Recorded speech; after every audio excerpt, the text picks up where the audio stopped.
Hola a todos, el día de hoy les vamos a hablar sobre la vascularización del sistema nervioso central. Este video es presentado por Ana María Valdés, Ana Sofía Ortega, Eliana Marcela Gallo, Jenny Alexandra Bermúdez, María Teresa Maya, Sara Valentina Gómez, Eslendi Camila Castilla y Jamie Fernanda Rivera.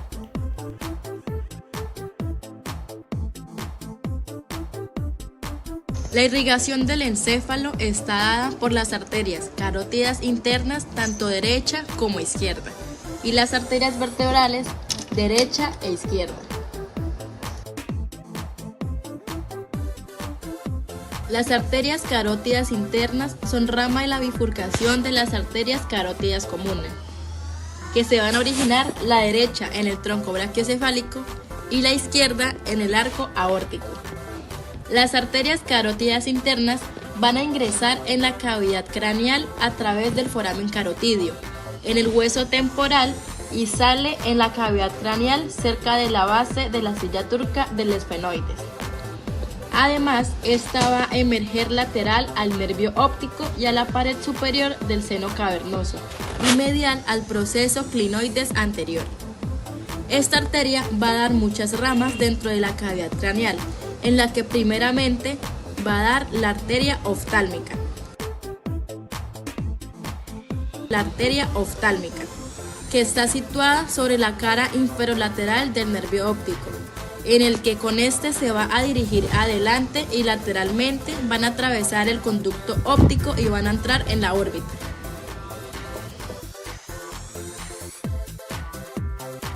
Asimismo, la arteria carótida interna se va a dividir en 4 ramas.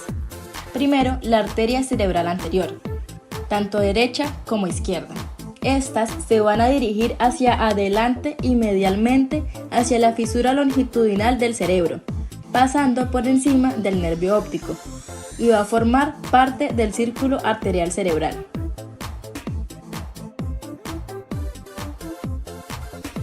Otra rama de la arteria carótida interna va a ser la arteria cerebral media, tanto derecha como izquierda. En sentido lateral, esta va a pasar entre los lóbulos temporal y parietal del cerebro, dirigiéndose al surco lateral del hemisferio cerebral, y a su vez no va a participar en la constitución de los límites del círculo arterial cerebral.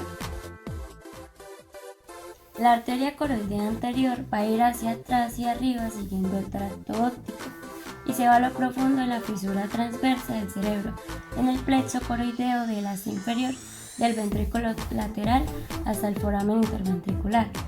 Esta arteria va a tener unas ramas coroideas que van a ir al ventrículo lateral, la sustancia perforada anterior, el quiasma óptico, el tracto óptico y el cuerpo geniculado lateral, entre otras ramas.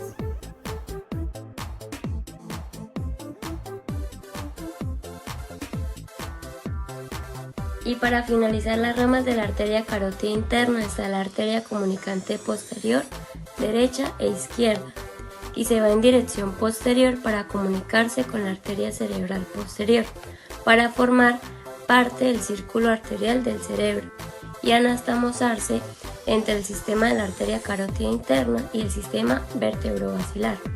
Esta arteria va a dar unas ramas, las cuales están las arterias centrales posteromediales, ramas quiasmáticas, donde van a ir parte anterior para terminar irrigando el quiasma óptico, entre otras ramas.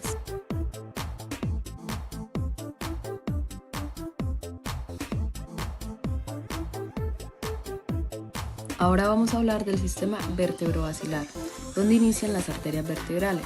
Hacia la parte superior, las arterias vertebrales discurren por un surco en el arco posterior de la vértebra cervical C1, antes de entrar en la cavidad craneal a través del foramen magno del hueso occipital.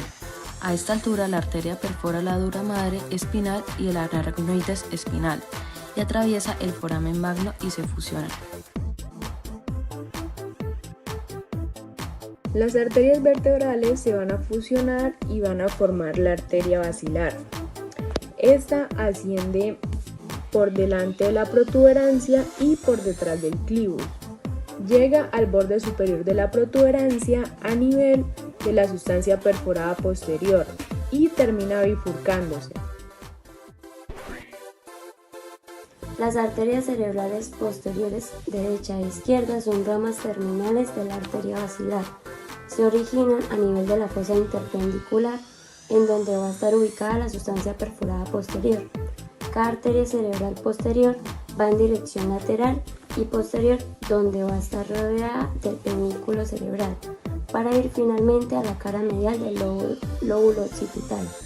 La arteria se divide en 4 porciones: la precomunicante, la poscomunicante, la arteria occipital lateral y la arteria occipital media.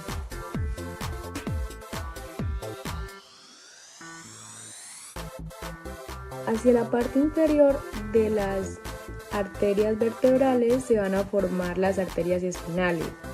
Entonces tenemos la arteria espinal anterior, que se encuentra en la superficie anterior de la médula espinal y desciende enfrente del bulbo raquídeo y se une con su compañera del lado opuesto a nivel del foramen magno.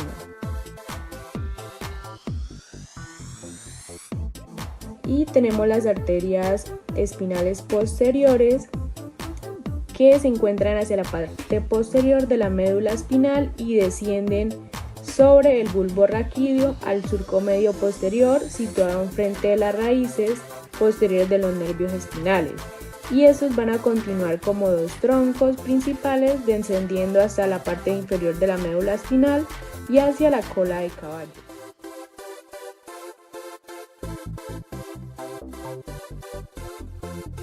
Las arterias cerebelosas se derivan de la arteria basilar y estas van a vascularizar parte del tronco encefálico. Se dividen en 3. La arteria cerebelosa posterior inferior se origina de la arteria vertebral en su porción terminal. Esta pasa por detrás de las raíces del nervio hipogloso. Luego transcurre por la cara lateral de la médula oblonga y por la cara inferior de la tonsila cerebelosa, situada entre esta y la parte de la médula oblonga de la parte posterior del cuarto ventrículo.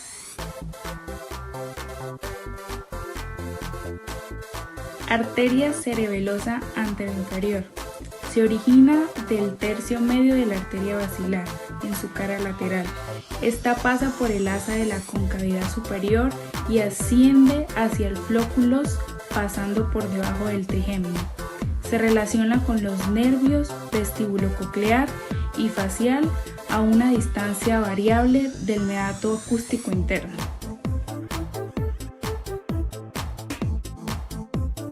Arteria cerebelosa superior. Se origina de la arteria basilar. Describe una curva cóncava hacia arriba y atrás, pasando por debajo del nervio oculomotor y por encima del nervio trigémino. Transcurre en el surco que separa el mesencéfalo del cerebro. La arteria situada en el surco continúa hacia atrás, hacia la línea mediana. Luego contornea el pedúnculo cerebeloso superior.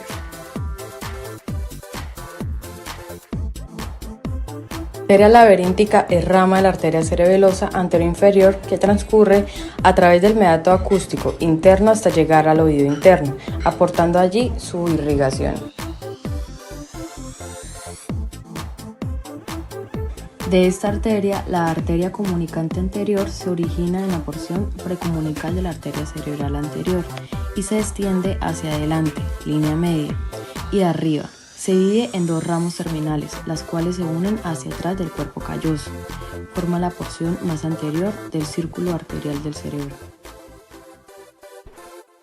El drenaje venoso cerebral se subdivide en 3 grupos: el sistema venoso profundo, el sistema venoso superficial y los enodurales, en donde los enodurales son espacios rígidos que recogen la sangre venosa proveniente del encéfalo y las venas, drenándola a la vena yugular interna.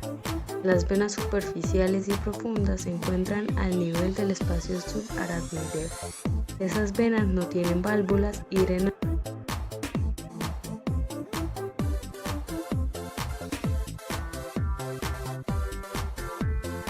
Primero encontramos el seno cavernoso. Este se sitúa en cada lado de la silla turca en la cara superior del cuerpo del esfenoides. Las venas se extienden anteriormente desde la fisura orbitaria superior hasta el vértice de la porción petrosa del hueso temporal posteriormente.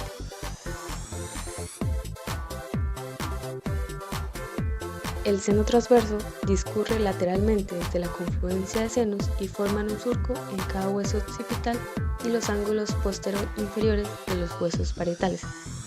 Estos senos pasan a lo largo de los bordes posterolaterales de unión de la tienda del cerebelo, transformándose en los senos sigmoideos.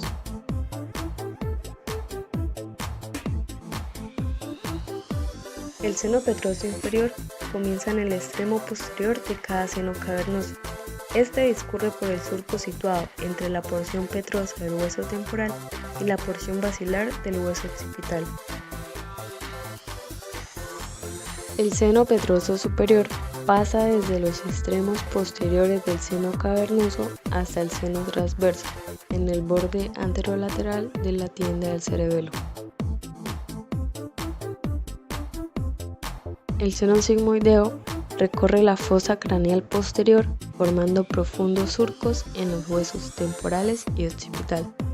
Cada seno sigmoideo gira anteriormente y luego continúa inferiormente como vena yugular interna después de atravesar el foramen yugular. El seno occipital se sitúa en el borde de adhesión de la hoz del cerebelo y finaliza superiormente en la confluencia de los senos. El seno occipital se comunica inferiormente con el plexo vertebral interno. La confluencia de senos es el lugar de encuentro de los senos sagital superior, recto, occipital y transversos. La sangre que llega aquí drena en los senos transversos, aunque raras veces de un modo igual, pues habitualmente predomina el izquierdo, cuyo tamaño es mayor. Hablando un poco de los senos venosos impares, empezaremos con el seno intercavernoso. Este va a comunicar a los senos cavernosos. Ellos están situados posteriormente al tallo hipofisiario y permite la comunicación entre este seno por medio de las venas inferiores y la hipófisis. El segundo seno del que hablaremos es el seno sagital inferior. Este discurre en el borde libre cóncavo inferior de la hoz del cerebro y va a finalizar en el seno recto. El tercer seno es el seno sagital superior. Se sitúa en el borde convexo de la adhesión de la hoz del cerebro, en la línea media. Inicia en la cresta galli y finaliza cerca de la protuberancia occipital interna en la confluencia de los senos.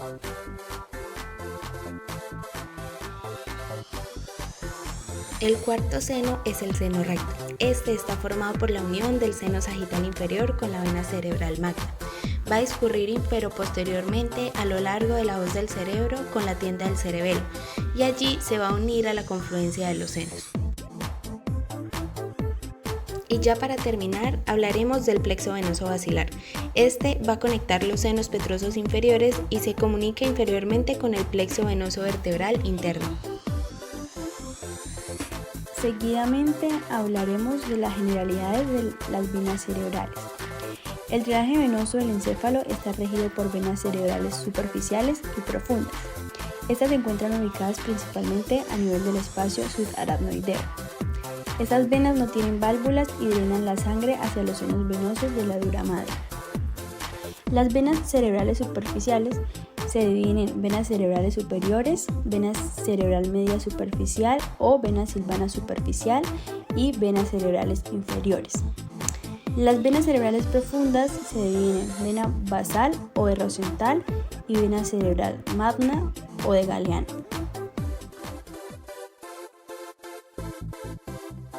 Iniciamos con las venas cerebrales superficiales. Entre ellas están lo que son las venas cerebrales superiores. Estas están conformadas por las venas prefrontales, frontales, parietales, temporales y occipitales. Las venas prefrontales drenan la sangre del polo y de la cara inferior del lóbulo frontal. Las venas frontales drenan la sangre venosa del tercio superior del lóbulo frontal hasta lo que sería el surco central. El resto de las venas mencionadas entre ellas las parietales, temporales y occipitales, drenan la sangre venosa del lóbulo correspondiente. La vena cerebral superficial media se origina de venas ascendentes que proceden del lóbulo frontal, parietal, paracentral y occipital. Asimismo, de venas descendentes como el grupo anterior dirigido hacia la base, el grupo medio dirigido al seno sagital inferior y el grupo posterior que se vierte en la vena cerebral magna. Esta vena, la vena cerebral superficial media, comienza su recorrido en el surco lateral o de Silvio en sentido anterior. Va a girar hacia adentro siguiendo el borde posterior del ala menor del esfenoides y desemboca en el seno esfenoparietal o directamente en el seno cavernoso. Por otro lado, tenemos a las venas cerebrales inferiores, a las cuales la componen la vena del uncus o giro hipocampal, venas orbitarias y venas temporales, las cuales drenan la parte de la sangre del lóbulo temporal. Su recorrido termina en los senos cavernosos, petrosos y transversos. Hablando un poco de venas cerebrales profundas, empezaremos con la vena basal o de Rosenthal.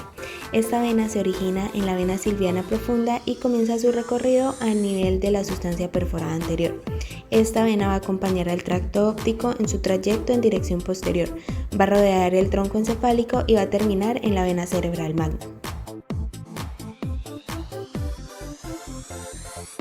Seguidamente tenemos la vena cerebral magna. Se origina en la parte anterior de la arteria coroidea por tres afluentes: la vena del septum pellucidum, vena talamoestriada y vena coroidea superior. Recorre el foramen interventricular, arteria coroidea del tercer ventrículo, la parte dorsal del tálamo, se dirige hacia atrás rodeando la glándula pineal y se reúne por debajo del esplenio en el cuerpo calloso, formando la vena cerebral magna. Las venas cerebrales internas corren por la fisura cerebral transversa y reciben la sangre proveniente de la vena coroidea superior. Y la vena talamoestriada superior es afluente de la vena cerebral magna y se ubica entre el tálamo y el núcleo caudado, recibiendo ramas de la región adyacente a excepción del tálamo.